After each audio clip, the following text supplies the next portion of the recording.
Lord, man. All right, like Joshua said, as for me and my house, we shall serve the Lord, man. All right? And that's what the house of Israel, the house of David. We're serving the Lord, man. All right?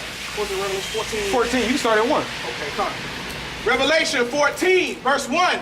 And I looked, and lo, a lamb stood on the Mount Sion, and with him 144,000, having his father's name written in their foreheads. Yeah, see that? So that's talking about the elect. The 144,000 men who are going to be prophesying his words on the highways and the hedges. And that are going to come back to this last law, statutes, and commandments under Yahweh Shai, man. He's that lamb. All right? Go ahead, brother. And I heard a voice from heaven, as the voice of many waters, and as the voice of a great thunder. And I heard the voice of harpers, harping with their harps. And they sung as it were a new song before the throne, and before the 4 beasts and the elders. And no man could learn that song but the 144,000. You see that, man? A lovely song, man. And it says no man can learn that song except the 144,000. And that's the beauty of it. It says no man can learn that song except the 144,000. So, you know what I mean? Like, Lord willing, we're upon that number, man, but no man can hear it unless you're a part of that number, man. And that's why we always praying for the Lord to keep his spirit on us, man. You know?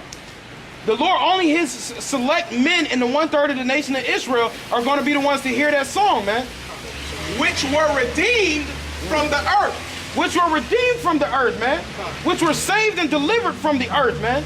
Okay? Because we put away the ways of this world so that we can get redeemed.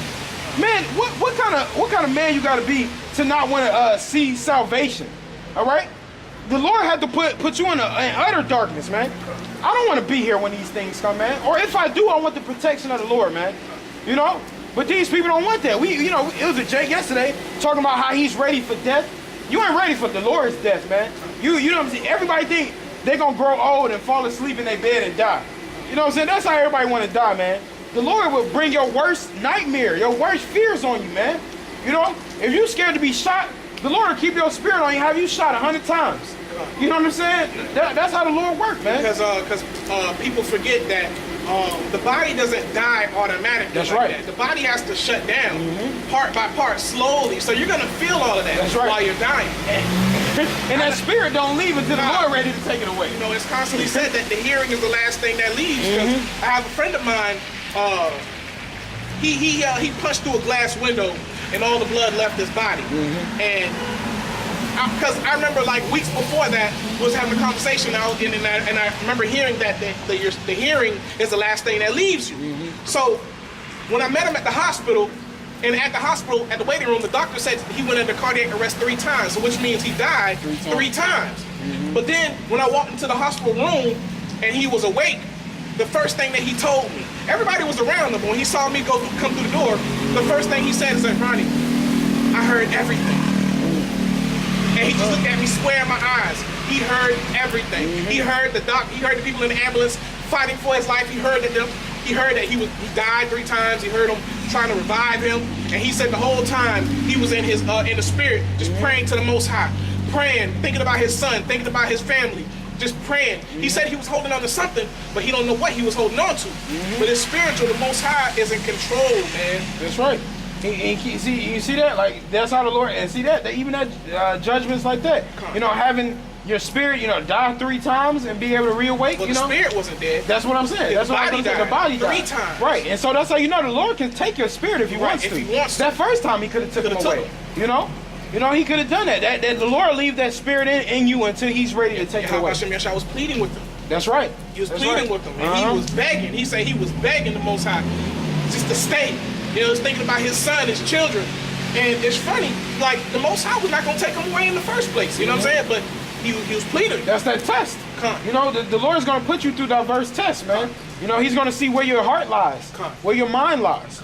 You know, because if you're going to sit up and, if you're going to say, yeah, I don't care if I'm going to die, hey, let me go, you can do whatever you want to me, the Lord will take your ass out, man. But if the Lord sees you're willing to fight for him, and you're willing to fight for his word and do the things that he wants you to do, the Lord will give you that. The Lord is graceful unto death, man. The Lord is merciful. Even in death, the Lord is merciful. That's a man. fearful thing, bro. He said when after the blood left his body, he passed out, he collapsed. His brother went to go, because he was like down the street and around the corner. His brother ran home to get his mom. You know, he hearing people all around him crying, and he heard his mother crying. He heard all that. That shit could scare some. You know, that's a scary thing, man. Yeah, brother.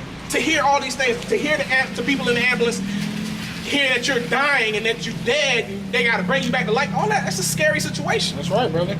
It is, man. The Most High is a fearful power. That's right, man. Hebrews 10 and 31 say it's a fearful thing to fall into the hands of the living power, man. You know? So all you people saying only God can judge me, hey, that's gonna be a fearful thing, man. You know, he's gonna be like, all right, you asked, thou sayest, so I'm gonna give it to you. All right? What was you about to say? No, I'm saying 14. Which one was that? Romans 14. I mean, Revelation 14. No, yeah, you can drop that. Get 1 Corinthians 11 and 3. Actually, you can start at 2. And then, you know, we can probably wrap it up after that. Oh, not really, if you want to. I know you. It's 3:24. Come on. 1 Corinthians. Hold on, I'm going to just start a new video. 11.